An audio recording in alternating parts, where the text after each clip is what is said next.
আমাৰ কথা সত্ৰ সংস্কৃতিক বেয়া পোৱা মানুহ আছে, কিন্তু আমাৰ কথা সত্ৰ সংস্কৃতিক ভাল পোৱা মানুহ বহুত আছে। তাৰ উদাহৰণ আজি মাজুলীবাসী ৰাইজৰ এই মৰম স্নেহ শ্ৰদ্ধাযুক্ত সম্ভাষণ। আৰু আমি অলপতে যি লণ্ডন যাত্ৰা সুসম্পন্ন কৰি আহিলোঁ, সেই সুসম্পন্নৰ আঁৰতে আছিল মহাপুৰুষ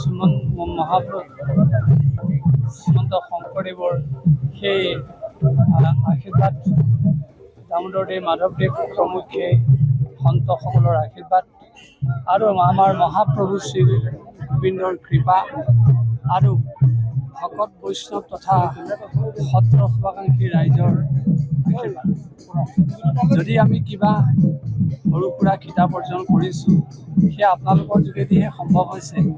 আৰু সেই কিতাপ আচলতে আপোনালোকৰ, আমি মহাসমুদ্ৰৰ মাজৰ বিন্দুস্বৰূপ, আৰু আপোনালোকৰ কাৰণেই আচলতে আমি এনে কাৰ্য কৰাৰ আমি সুযোগ লাভ কৰিছিলোঁ। সেয়ে আপোনালোকৰ আজি এই স্নেহ মৰম তথা শ্ৰদ্ধাযুক্ত সম্ভাষণে আমাক আকৌ আনমনা কৰি তুলিছে। আমি এই মুহূৰ্তত আপোনাক সকলক সদৌতিকে কৃতজ্ঞতা জ্ঞাপন কৰিছোঁ। বৃন্দাবনী বস্ত্ৰ আপুনি নিজ চকুৰে চাই আহিছে আৰু লগতে লণ্ডনত নামঘৰ মণিকূট প্ৰতিষ্ঠা কৰিবলৈ হয়, বৃন্দাবনী বস্ত্ৰ চোৱাৰ বহুদিনীয়া এটা হেঁপাহ আছিল। আমাৰ মাননীয় মুখ্যমন্ত্ৰী ডক্টৰ হিমন্ত বিশ্ব শৰ্মাৰ সৌজন্যত আমি সেই সুযোগ লাভ কৰিলোঁ। কাৰণ 2024 চনতো গৈছোঁ, তেতিয়া আমি চোৱাৰ প্ৰয়াস কৰিছিলোঁ, কিন্তু সেই আমি প্ৰয়াসত সফল নহ'লোঁ। কাৰণ সেইখন চাবলৈ হ'লে 3 মাহৰ আগতে নিয়ম নীতি পালন কৰিব লাগে, কিন্তু এইবাৰ সহজেই হ'ল মুখ্যমন্ত্ৰীৰ কাৰণে। আৰু তাৰ লগতে আমি আশাবিলাখিনিও চোৱাৰ সুযোগ লাভ কৰিলোঁ। মাননীয় মুখ্যমন্ত্ৰীৰ লগতে ডক্টৰ হিমন্ত বিশ্ব শৰ্মাও তাৰ লগত জড়িত আছিল। আৰু এই গোটেই যাত্ৰাটোত আমাক আগবঢ়াই নিয়া দুগৰাকী লণ্ডনৰ মুখ্য ব্যক্তি আছিল চিনু আৰু কিশোৰ। আৰু এই চিনু কিশোৰৰ লগত সংযোগ স্থাপন কৰা আমাৰ এজন সাংবাদিক গৰ্বৰ জানো।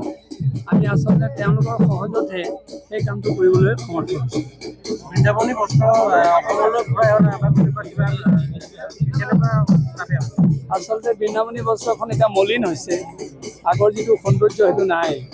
কিন্তু তথাপি তাৰ মাজতে তাৰ যিটো চাতুৰ্যতা আৰু কৌশল সেইটো ফুটি উঠিছে। তাৰ যিখিনি সূতাৰে তাঁতিসকলে এখন বৈছিলে, সেই তাঁতিসকলৰ কিমান সাধনা আছিলে সেই কথাই প্ৰমাণ কৰিছে যে আমাৰ গ্ৰাম্য জীৱনৰ শিল্পীসকল কোনো গুণে উচ্চ শিল্পীসকলৰ তুলনাত নগণ্য নহয়। তেওঁলোকৰ সেই প্ৰতিভা তাত পৰিস্ফুট হৈছে। আৰু মহাপুৰুষ শ্ৰীমন্ত শংকৰদেৱ গুৰুজনাই নিজেই সেই বয়ন কামত আগবাঢ়িছিলে আৰু মাধৱদেৱেও সহযোগ কৰিছিলে। আৰু এদিন মাধৱদেৱে দুৱাঙুল শংকৰদেৱতকৈ বেছিকৈ বোৱাৰ কাৰণে তেওঁ সেইদিনাৰ পৰা বহাৰ বুলি আখ্যা দিছিল। গতিকে এই গোটেইখিনি কথা এখেদিনাখন আমাৰ মনত পৰিছে। আৰু এই প্ৰসংগতে কৈ থওঁ, বৃন্দাবনী বস্ত্ৰ চোৱাৰ প্ৰাক মুহূৰ্তত আমি সাধাৰণ পৰ্যায়টো পিন্ধি যাওঁ, কিন্তু সেইটো খুলি থৈ গৈছোঁ।